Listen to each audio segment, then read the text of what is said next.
मी कोणता राजकीय पुढारी नाही, कोणत्या पक्षाचा पदाधिकारी नाही आणि माझ्या डोक्यावर कोणाचा हात नाही, हे मी आधीच सांगतो. दुसरी गोष्ट, ठीक आहे, अतिक्रमण होतं, मान्य आहे, अतिक्रमणाचं समर्थन आम्ही करत नाही, पण ते कुलकर्णी नावाचा एक नीट परीक्षा फोडणारा भिकारचोट होता, त्याचं का तोडलं नाही तुम्ही? माझ्या नजरेमध्ये तुम्ही थांबा ना. कुलकर्णी नावाचा नीटचा पेपर फोड्या, बीड जिल्ह्यामध्ये त्याची अनधिकृत बांधकामं खूप आहेत, तर त्याचं तोडण्यासाठी तुम्ही एवढी तत्परता का घेतली नाही? ही आजी मागच्या 20 वर्षापासून ना तिने कुठं बांधकाम केलं, ना कोणतं तिथं तिने अतिक्रमण केलं, ती फक्त भाजी घेऊन बसायची. ठीक आहे, रस्त्यावरती बसायची, अतिक्रमण होतं, तुम्ही नोटीस देऊन किंवा काढून, कारण की तुम्ही पावती घेता, बरोबर, मग सांगायचं आधी की तुम्हाला काढावं लागेल, पण ते कोणत्या पद्धतीमध्ये काढलं गेलं हे अख्ख्या महाराष्ट्राने बघितलं. ही माणुसकी नाहीये, हे संवेदनशील मन नाहीये. सगळ्यात पहिलं तर ज्या अधिकाऱ्यांनी हा आदेश दिला तो निलंबित झाला पाहिजे. ज्या कर्मचाऱ्यांनी या महिलेला हात लावला त्यांच्यावरती गुन्हा दाखल होऊन योग्य ती कारवाई झाली पाहिजे, कारण की या महिलेचं वय कमी नाहीये, पहिली गोष्ट. दुसरी गोष्ट, घरी जाऊन आलो, त्यांचं घरही बघितलं. ती काही करोडपती नाहीये, भाजीपाला विकून खूप मोठी झाली असं काही नाहीये. त्या तिच्या डोळ्यातल्या अश्रूंची किंमत काय मोजणार तुम्ही आणि काय कारवाई करणार याचं मला उत्तर आहे. काय आहे, मागे काही दिवसांपूर्वी आपल्या इथं अण्णाभाऊ साठे चौकामध्ये एक ट्रक एका महिलेचा मृत्यू झाला त्यामध्ये, आणि आपल्या इथल्या शहरामध्ये जे काही स्ट्रीट व्हेंडर्स आहेत जे की चौकाच्या मध्यभागी किंवा कॉर्नरला बसतात, त्यांना आपण बाजूला काढतो, त्यानुसार आपण कारवाई सुरू केली. मावशी ज्या आहेत तिथं भाजी मंडई आहे, तिथं रस्त्याच्या दोन्ही बाजूला भाजीपाला विक्रेते बसतात, आपण त्यांना काढलो नाही किंवा काढणारही नाहीत, कारण त्या रस्त्यावर भाजीपाला विक्री पूर्वीपासून होते, बाजूलाच भाजी मंडई आहे, तीही व्यवस्थित चालू आहे. समजा फक्त ह्या मावशीचा आणि तिथं जे 3-4 लोक आहेत त्यांचा विषय असा होता की मध्यभागावर जो लाईटचा पोल असतो तिथं ते बसतात, आणि तिथं काय झालंय, एक शाळा आहेत, 2-3 शाळा आहेत, शाळेला जाणारे विद्यार्थी, त्यांचे पालक 4 व्हीलर वगैरे घेऊन जाताना टर्न आणि त्यामध्ये अडथळा येणं आणि ट्रॅफिक जाम होणं हे त्रास होता. आणि दुसरं काय आहे, यांच्या पण जिथं ते बसतायत ते धोकादायक स्थितीत होतं, कारण टर्न मारताना एखाद्या वेळेस जर लक्षात आलं नाही तर दुर्घटना होऊ शकते, अशीही परिस्थिती.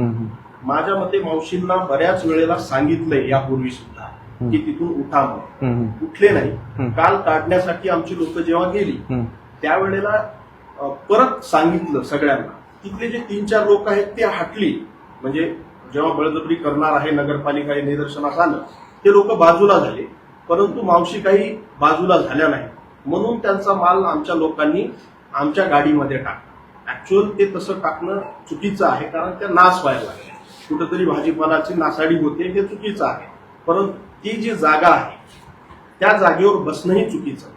यांना आपल्याला मी तुम्हाला पहिल्यांदा काय म्हणलं, अतिक्रमण करणं हे चुकीचं आहे, पण ज्या पद्धतीमध्ये तुम्ही त्या महिलेला हॅरॅस केलं हे कोणत्या कायद्यामध्ये, कोणत्या कानूनमध्ये, कोणत्या माणुसकीमध्ये बसतं हे आम्हाला सांगा. मला ते झाल्या आमच्या त्याच कर्मचाऱ्यांनी व्हिडिओ. मी काय म्हटलं, मी त्या आजींना आता म्हणतो की आजी तिथं अतिक्रमण करायचं नाही, बसायचं नाही, पण हे जे 20 वर्षापासून वेंडर आहेत, आजी मला म्हटल्या की मी लग्न व्हायच्या आधीपासून तिथं भाजी विक्री करते, मग तुम्ही त्याला पर्यायी व्यवस्था का बघितली नाही आजपर्यंत? मग त्या इम्पॉर्टन्स नाहीयेत का? तुम्ही त्यांच्या जीवाला धोका होता म्हणून तुम्ही गेलात तिथं, पण तुम्हीच त्यांच्या जीवाला धोका निर्माण केला.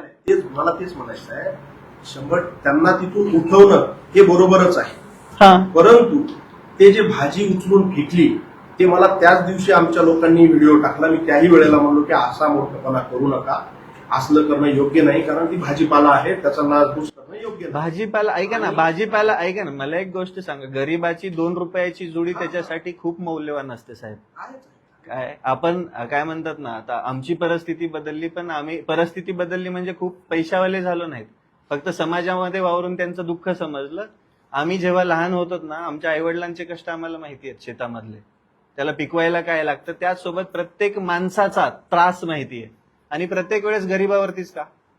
मला फक्त एक प्रश्नाचं उत्तर द्या, कुलकर्ण्याचा विषय किती दिवसापासून आलाय? कुलकर्णीचाही त्या दिवशी त्यांना अटक झाली, त्याच्या नेक्स्ट डे आम्हाला ह्याच्यातून कळालं की त्यांचं जागे नाही. काम आहे. ऍक्च्युअल 5-6 लोकांनी मिळून एक प्रॉपर्टी आहे, PV कुलकर्णी हे पण नाव आहे. त्या जागेवरती आमची टाउन प्लॅनिंग डिपार्टमेंटची ते अतिक्रमण कमीत कमी ते नवी मंडई जुनी मंडई इकडे आली का तेव्हापासून त्याच जागेवर आहे.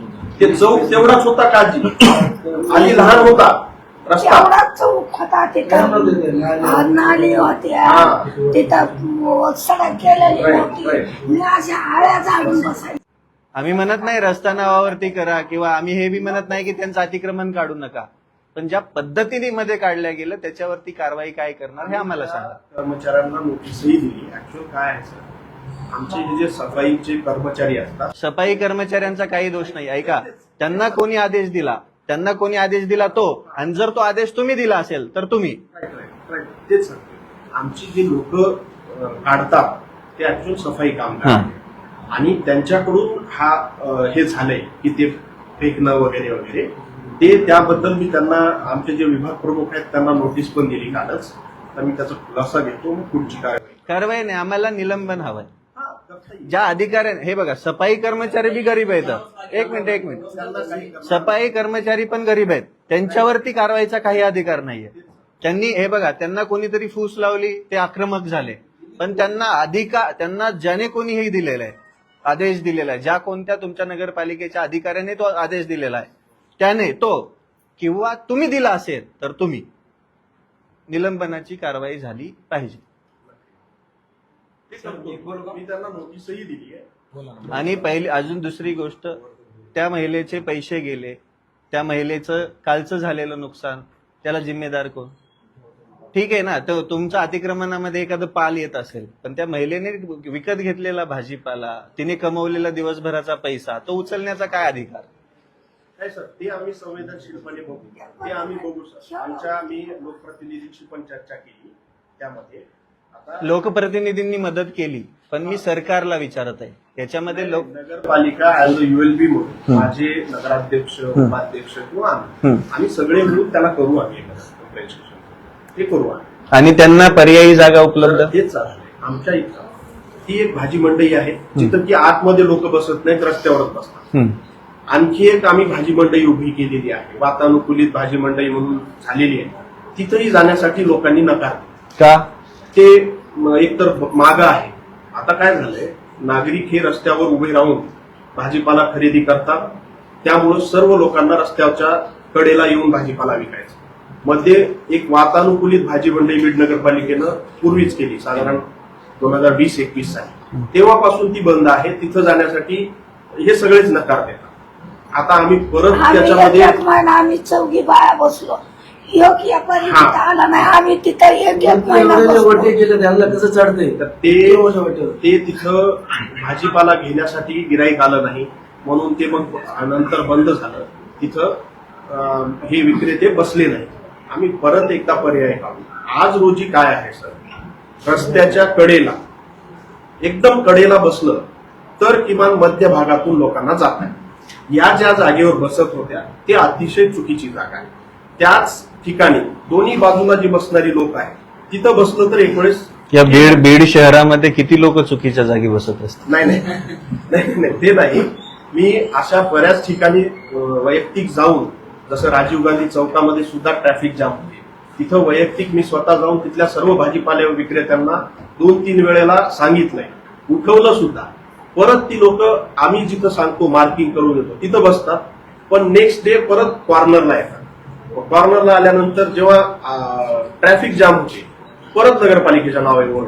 पण अशा वेळेला ही सुविधेसाठी बनवली आहे, पण ऍक्च्युअल तुम्ही हा विचार का, आता एखादा विक्रेता, एखादा व्यापारी आहे, तो काय करतो, मार्केटमध्ये कुठं माणसं येतात तिथंच तर थाटणार ना. सिंपल गोष्ट हे बघा, समजून घ्या तुम्ही. आजपर्यंत कोणत्याही व्यवस्थेने केलेल्या कामांचा माणसं यूज का करत नाही? कारण की त्याचा फायदा नाहीये. आलं लक्षात? मग तुम्ही अजून एक आता ह्या महिला जिथं भाजी विकताय किंवा फळं विकताय किंवा तिथं विक्रेते, त्या सगळ्यांचंच तुम्ही काढलं असतं तरी बी मान्य होतं, मी इथं आलोच नसतो. सर, हे अतिक्रम आहे सगळं, तर हे काढलं गेलं नाही. सगळ्यांच मी तेच सांगतो सर. त्यामध्ये काय, भाजी मंडईचा परिसर आहे, भाजी मंडई जस्ट त्याला खेटून आहे पाठीमाग. तिथं रस्त्याच्या दोन्ही बाजूला व्हेंडर्स बसतात त्यांच्याबद्दल आम्ही कारवाई करतच नाही आहोत.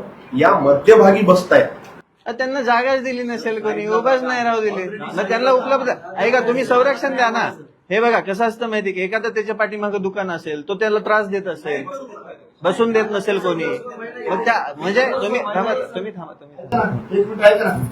हा मुलगा काल व्हिडिओमध्ये आहे, व्हिडिओमध्ये आहे हा मुलगा कालचा. मी बोलतोय 2 मिनिटं. कोणी बी असू द्या. आता त्यांनी जे फोटो दाखवताय, तुम्ही म्हणता की रस्त्याच्या कडेला बसलं तर आम्हाला काही अडचण नाहीये. या महिलेला तुम्हाला वाटतं का कोणी बसून देईल? नाही, करू आपण. 5,000 रुपये महिना मागतात 15,000 रुपये महिना शाळेच्या समोरची जी जागा आहे तिथं महिना मागत होते. मला म्हणलं तुम्ही 5 द्या, म्हणलं माझी ताकद नाही. मंडीमध्ये बांधून दिलं का त्यांना दुसऱ्यानेच कब्जा केला. साधं एक कॅरेट टमाट्याचं ठेवलं का आपण तर त्यांचं इतकं बोलणं ऐकावं लागतं. मग ते कसं तरी पाठीमागे ठेवावं लागतं. आणि जागा नगर परिषदेची पण पैसे ते खातात. मग माझ्यासारख्या तुम्ही घरदार तर बघितलंय माझं, मला घर ते काढून आहे नाही घर. व्यवस्था आहे, लिगली टेंडर आहे बरं का. याचा पावती आहे इथं.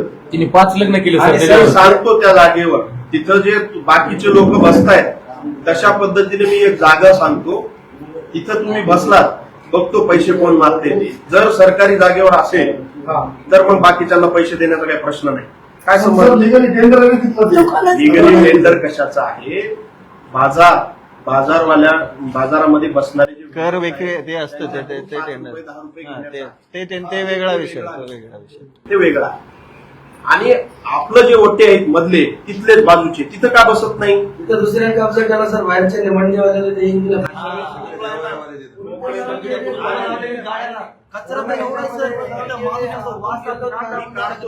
तुम्हाला अजून एक आता ऐका अजून एक याच्यामध्ये तुम्ही जी बिल्डिंग सांगताय किंवा जी जागा सांगताय तिथं अस्वच्छता आहे. काय होतंय साहेब? तिथं काय आहे? तिथं काय आहे? मी जाऊन आलो, मी गेलो तिथं, नगरसेवकही होते. तिथं काय असं आहे, हेच लोक यांचा माल तिथं एक जाळी करून दिलेली जी असते त्यात ठेवतात आणि सायंकाळी जाताना हे सगळा कचरा तिथं डंप ते करतात. किरायने दिलेले सर गाडी ते. ज्यांना आपण अलॉट केले, ज्यांना आपण अलॉट करतो त्यावेळेस. हे बघा एक सिंपल गोष्ट आहे. प्रत्येक वेळेस आम्ही यांच्या पाठीमागे उभं राहून तिथं वॉच करू शकत नाही. धनदांडगी लोक या गरिबांवरती अन्याय करत आलेत, व्यवस्थापन त्यांच्यावरच अन्याय करते. हा सगळ्यात मोठा प्रॉब्लेम आहे, सगळ्यात मोठा. कोणत्या अँगलने कालची जी घटना झाली ती कोणत्या अँगलने ही काय म्हणतात ना सरकारी कर्मचारी करू शकतात बरं? तुम्ही म्हणतात नोटीस थांबा तुम्ही म्हणतात नोटीस दिली वगैरे वगैरे. नोटीस देऊन काय होणार आहे? त्या माऊलीचं दुःख कमी होणार आहे? अख्ख्या महाराष्ट्राने तिची हॅरेसमेंट बघितली. एवढं सर बोलले ते आम्ही सांगतो. मला 100 किलोमीटरवरून इथं यावं वाटलं का? कारण की ती माझ्या मनामध्ये ही झाली, ती गदगद निर्माण झाली का? मग तुम्ही करत असताना जरा व्यवस्थित करा ना गोष्टी. बरं ते आम्ही शोधतोय आणि त्यानुसार कारवाई होणार आहे. ती करू सर. आता फक्त एवढा विषय आहे की रस्त्याच्या मध्ये बसल्यानंतर ट्रॅफिकला जो त्रास होतो आणि दुसरं टर्न होताना जो अण्णाभाऊ साठे चौकामध्ये जो तुमच्या अतिक्रमण काढण्याच्या मोहिमेला माझा विरोधच